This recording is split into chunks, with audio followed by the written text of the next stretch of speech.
Hello watch enthusiasts! Now in this final video on my coverage of Baselworld 2019, I'd like to address the chronographs. And I've kept chronographs out of the other videos I've produced, just because I would like to speak about them more specifically, because they do represent such a large proportion of the watches released, and I think represent a very different area of watchmaking to the three-hand watches or the calendars which I've shown in the other videos. And this year we've seen a wide array of pieces, from an extremely good value piece from Carl F. Bucherer, all the way through to a new Patek Philippe, which I think is a quite remarkable piece and a fascinating new direction for them, as well as a Bulgari, which represents a very new direction for watchmaking as a whole with regards to the finesse and the thinness of a chronograph which is achievable. And as I start this video, I would of course like to encourage you all to like, share and subscribe if you enjoy the video or find it useful later on, as this is a key way to be able to catch the rest of my Baselworld coverage, but also to be able to see my other videos in general which cover history of course of watches, but also new releases and other aspects which I hope will be of interest.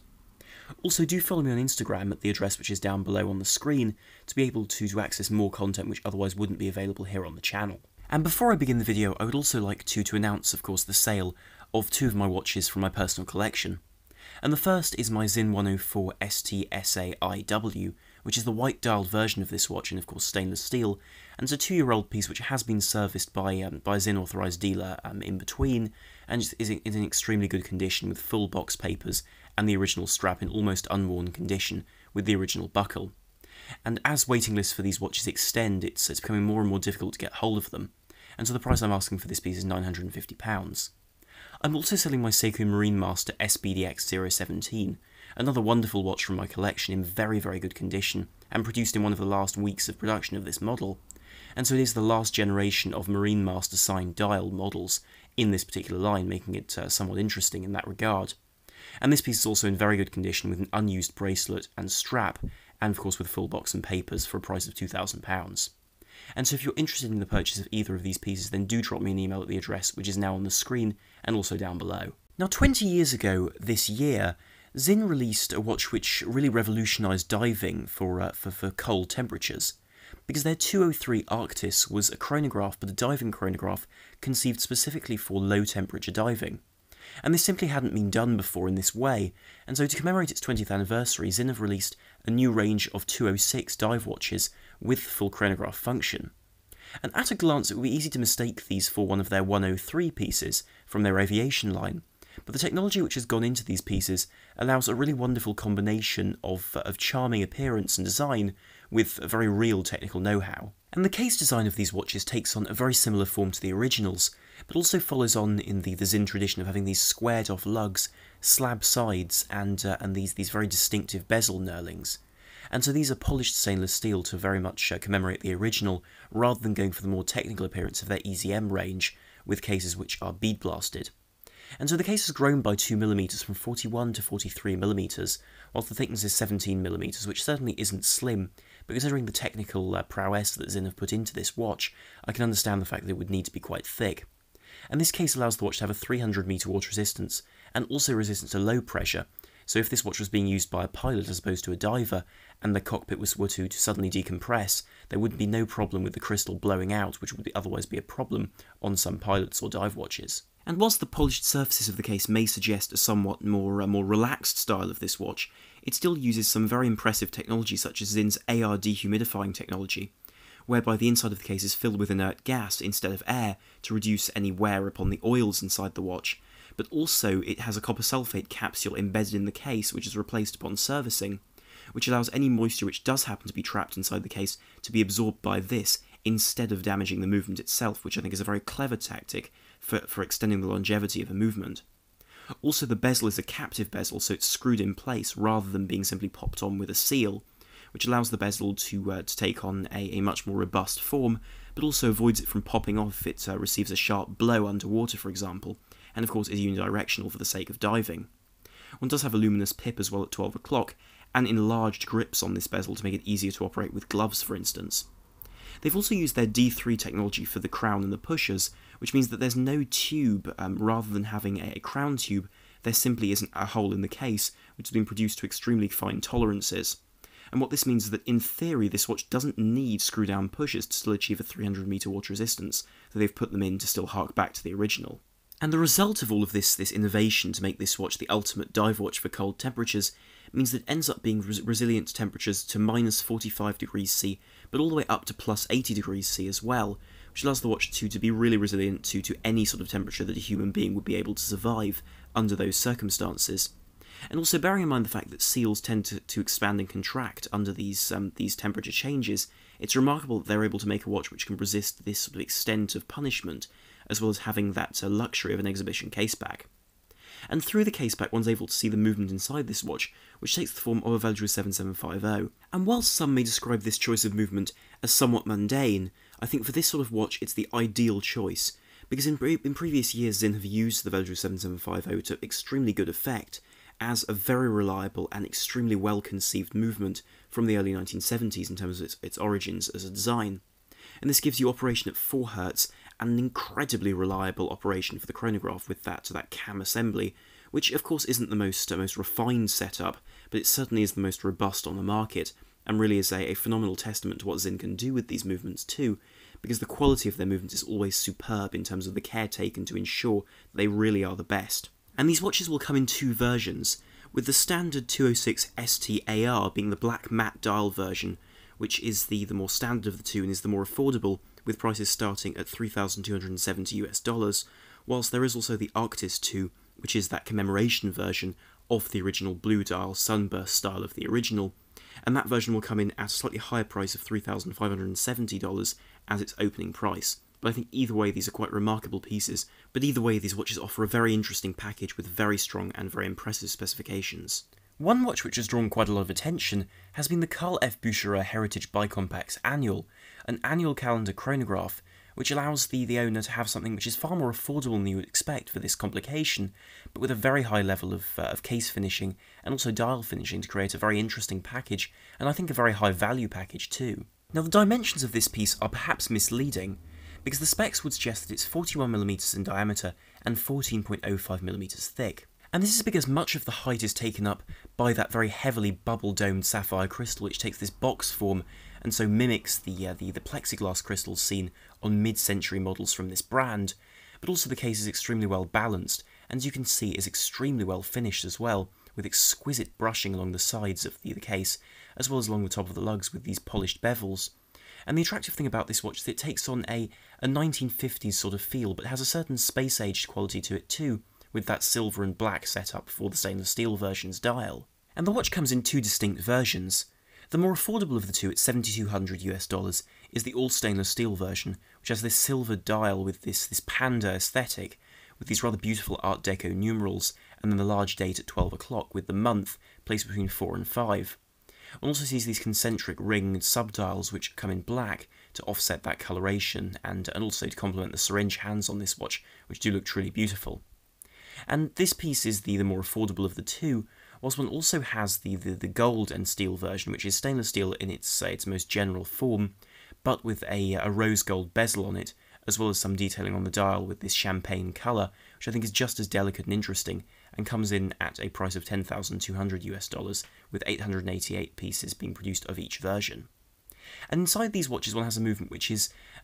not particularly noteworthy in terms of being anything extraordinary, but certainly the caliber CFB 1972 with its 42-hour power reserve, 47 joules, and of course the fact that it has this annual calendar and chronograph means that it really is an incredible competitor at this price range. And so what this watch offers is functionality as well as complication which you otherwise wouldn't be able to access at a reasonable price range, with very clear quality throughout the watch, which is evident from other watches made by Carl F. Bucherer, making this watch I think one of the unspoken highlights of this year's Baselworld. When it was first released a couple of years ago, the Tudor Black Bay chronograph was a divisive product. Firstly because some people saw that the fact the pushers and the crown didn't match, and the fact the watch looked like a bit of a hodgepodge didn't really fit, and also because from an ideological perspective, it doesn't fit with the idea of the Black Bay as being a dive watch, in the sense this watch is far closer to being a sports or a racing watch than being a dive watch due to the fact that it doesn't have a dive bezel, but instead has a tachymeter. But putting all of this aside, Tudor have updated this now with a steel and gold version, with some components produced in solid gold and some in plated gold, or at least in covered or rolled gold, as is the case with the middlings of the bracelet. And so this piece takes the same 41mm stainless steel case with polished bevels, brushed elements on the case, and of course polished sides to give that very classical charm, and adds to it with these golden pushes and crown to give it a more lustrous appearance, as well as this golden tachymeter, which now features golden font as well. The dial has also seen reform with this reverse panda style, except with the subdials not produced in their conventional silver, but rather now provided in this sort of honey golden colour, which matches the golden colour of the hands, as well as the style of gilt markers running around the edge of the dial, and of course the applied markers being gilt as well.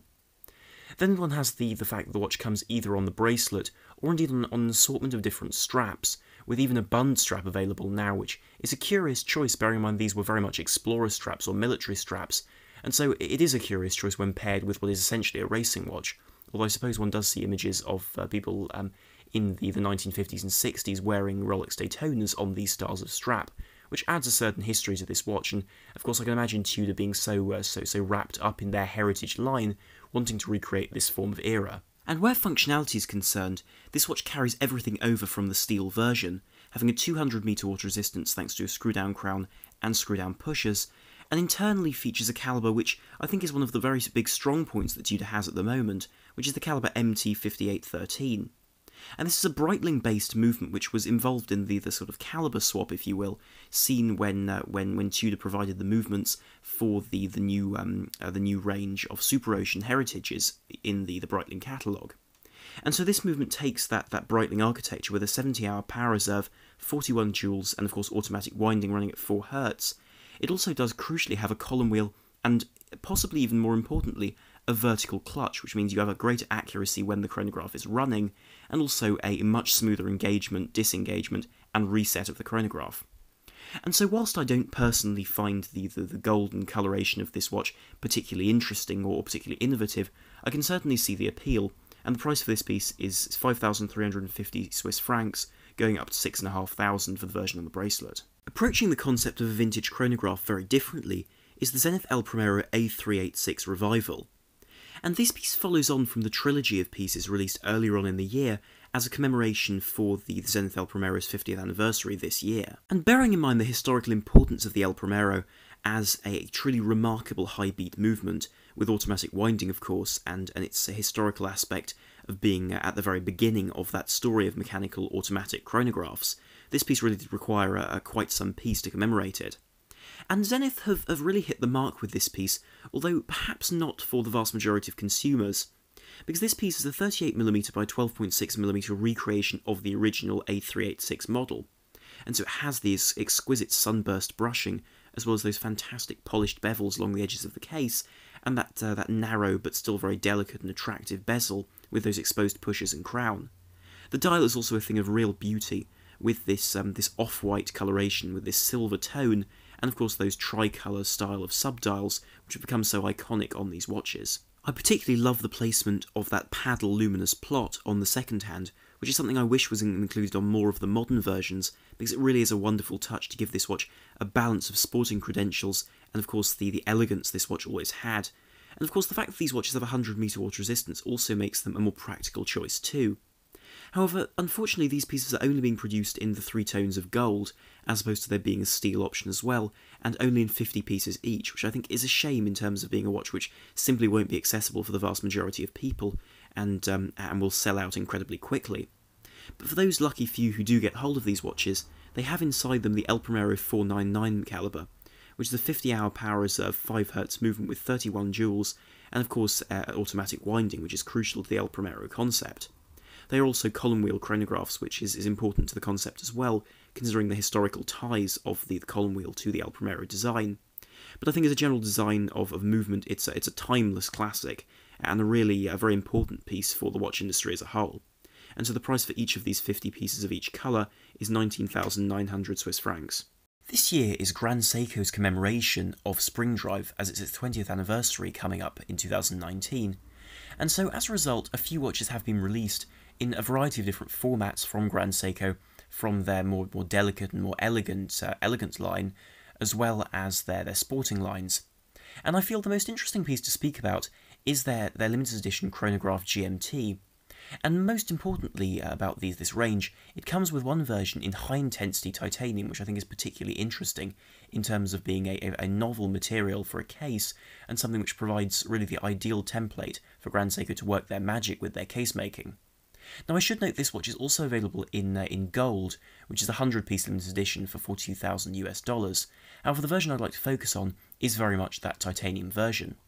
And this version comes in at $12,900 US in 500 pieces under the reference SBGC 231.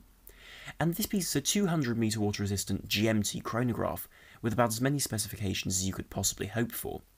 And so this case is in titanium, which is high-intensity titanium, which has the same beneficial properties of normal titanium, so the lightness, the strength, and the corrosion resistance, but it also has a high surface hardness, which is conventionally a problem with titanium, as it very easily marks and burrs from daily wear, so this prevents that problem from being a major issue.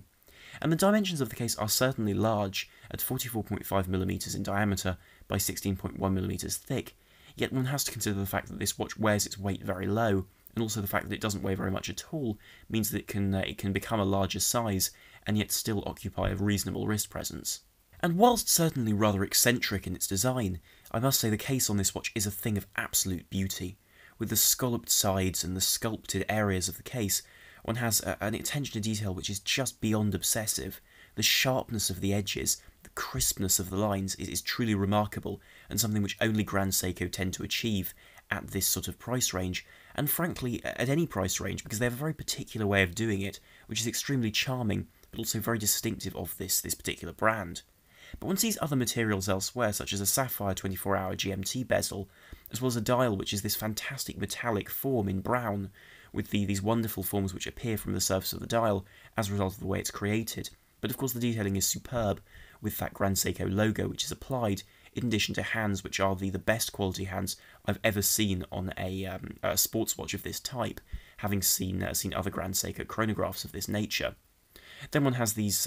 particular variety of subdials which are arranged in this triangular form, which is particularly abnormal for the industry, but I think looks absolutely wonderful on this watch, and gives a certain character to this timepiece, with the date placed between two of them, and then the power reserve indicator off to the bottom left, with the GMT hand in the centre. And just as the case of this watch is a fantastic fusion of design in terms of its form with a 200-meter water resistance, the movement inside this watch is similarly very impressive, because it uses the caliber 9R96, which is a development of the 9R86, which is the movement seen in other Grand Seiko spring drive chronographs. And so it retains the same features with that GMT function, the power reserve indicator, as well as those vertically mounted subdials for the chronograph functions with the date. However, this movement brings everything up a notch in terms of accuracy, but certainly in terms of what it retains the column wheel for the chronograph, the vertical clutch to keep the strain on the gear train the same in either setting, whether it's on or off, to maintain timekeeping, as well as automatic winding and that GMT and power reserve function, which is very useful. But where the normal watch has an accuracy which is certainly admirable but not outstanding in terms of comparison to, for example, a quartz watch, this piece really does demonstrate what can be achieved with spring drive, because this watch is accurate to 0.5 seconds per day, which is an absolutely incredible rate, and something which simply wouldn't be possible with a normal mechanical movement without the aspect of using a quartz oscillator to regulate this piece through a glide wheel and a brake. And so I think the technology with this piece is truly remarkable, and for me at least, I think this is a superior watch to a Rolex Daytona for an equivalent price, which is certainly high praise considering the support the Daytona has, but I think in terms of being a piece which is fascinating to look at, and even more fascinating in terms of its design, where the movement is concerned and the general innovation is concerned, this really is a tour de force. The penultimate watch in this video is a piece which has surprisingly comparable specifications to that Grand Seiko. It's also titanium, it also has a chronograph, it's also automatic with a GMT function. However, this piece is fundamentally different, and it's the Bulgari Octo Finissimo Chronograph GMT Automatic.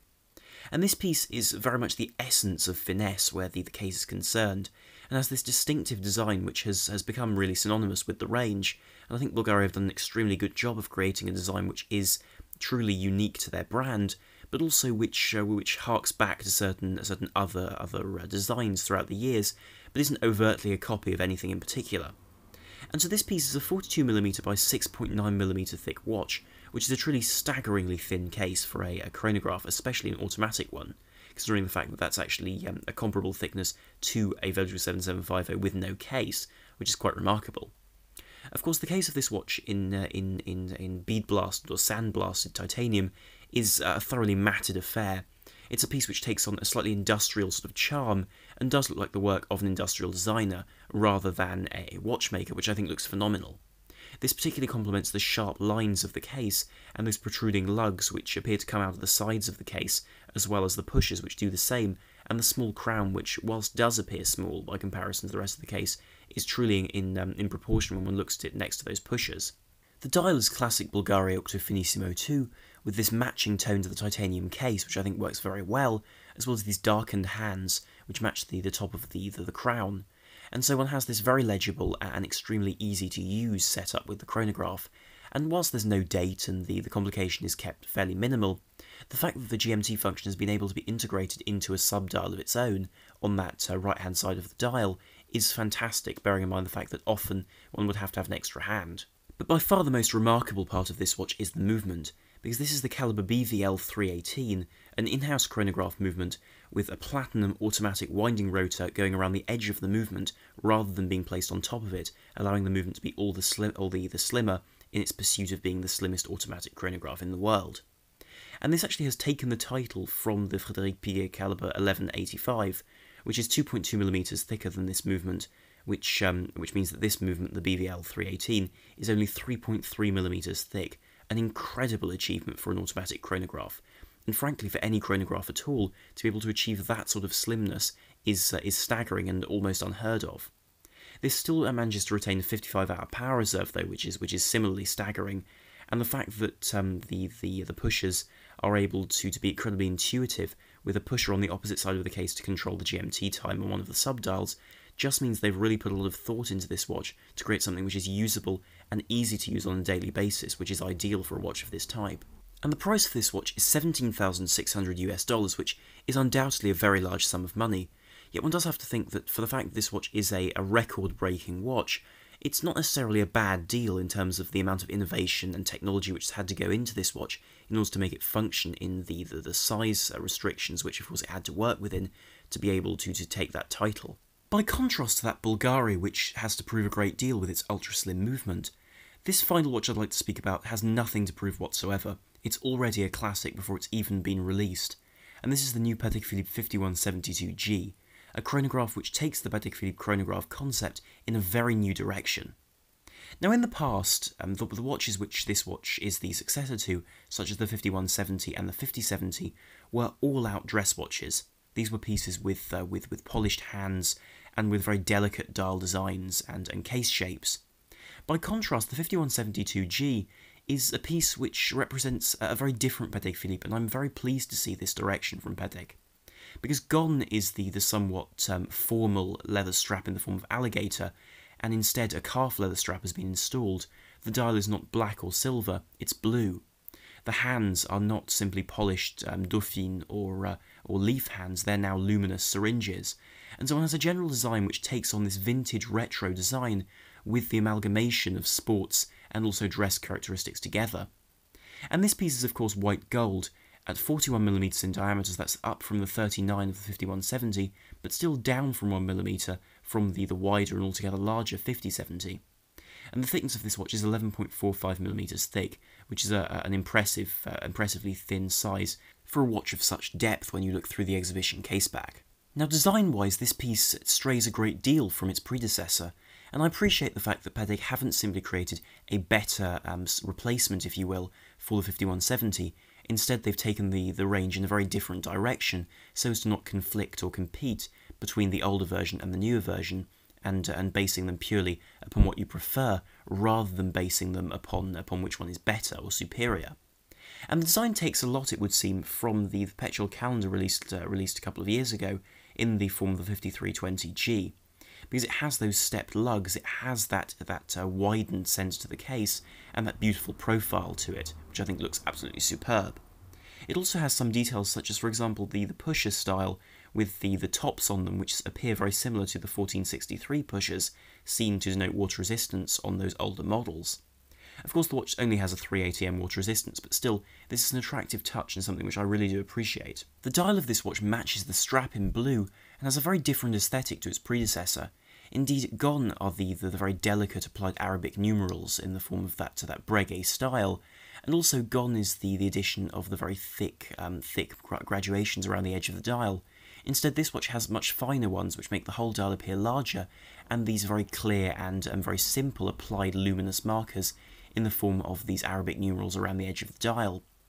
Of course, the hands have also changed altogether with those syringe hands and lume on the dial, but I must say I still think the elegance of this watch having that simple balance of the two subdials is unbeatable. Inside this watch, invisible through the exhibition caseback, is the caliber CH29-535 PS, which is the same movement as in its predecessor, the 5170, with the 65-hour power reserve running at 4 Hz, and of course it is manually wound, with a truly beautiful decoration throughout. It is a 30-minute chronograph too, and it is of course in-house, which is crucial to this range, as these are no longer Lemania-based movements, and this does use a column wheel and horizontal or lateral clutch for a more beautiful engagement to be able to watch through the exhibition caseback. And the price for this watch is £56,430, which is in fact significantly less than the 5170, which is an interesting change, although that watch has been confirmed to be discontinued, so now this is very much the chronograph of choice for the future of Patek Philippe, at least for the next few years. And so with that, I'll conclude this video, this final video in fact, on Baselworld 2019.